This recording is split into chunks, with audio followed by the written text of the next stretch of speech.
নজর রাখবো যে খবরের দিকে। কেজরিওয়ালকে দিল্লির আদালতে পেশ, রাউজ অ্যাভিনিউ কোর্টে পেশ করা হলো দিল্লির মুখ্যমন্ত্রীকে। ইতিমধ্যেই তাকে রাউজ অ্যাভিনিউ কোর্টে পেশ করা হয়েছে।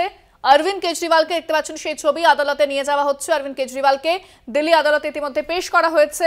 অরবিন্দ কেজরিওয়ালকে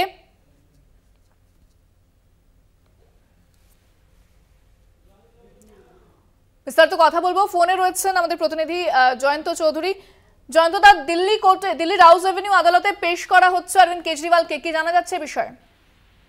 হ্যাঁ, গতকাল তারা চেষ্টা করেছিল যে গতকাল রাত্রেবেলাতেই আদালতে মুভ করা, যাতে আদালত তাকে জামিন দেন, কিন্তু সেটা আপের পক্ষ থেকে চেষ্টা করলেও সেটা হয়নি। আজকে বিশেষ আদালত, রাউজ অ্যাভিনিউর বিশেষ আদালতে এই মামলাটি উঠেছে।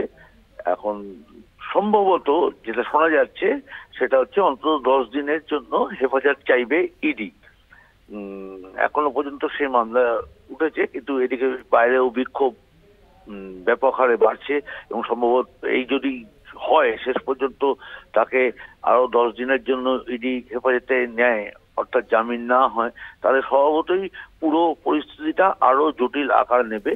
এবং রাজনৈতিক দিক থেকে তো বটেই, প্রশাসনিক দিক থেকেও দিল্লিতে যে পরিমাণ বিক্ষোভ শুরু হয়েছে এবং সারা ভারতেই সমস্ত বিরোধী দল যেভাবে অরবিন্দ কেজরিওয়ালের এই গ্রেপ্তারের বিরুদ্ধে রাজনৈতিক সুর চড়াচ্ছে, তার ফলে একটা এই ভোটের আবহে সেটা একটা বাড়তি মাত্রাও পেয়েছে এবং জটিলতা আরো বাড়বে বলেই মনে করা হচ্ছে।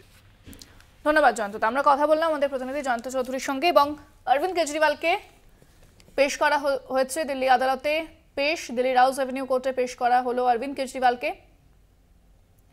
গতকালই তাকে গ্রেফতার করা হয় আবগারি দুর্নীতি মামলায়।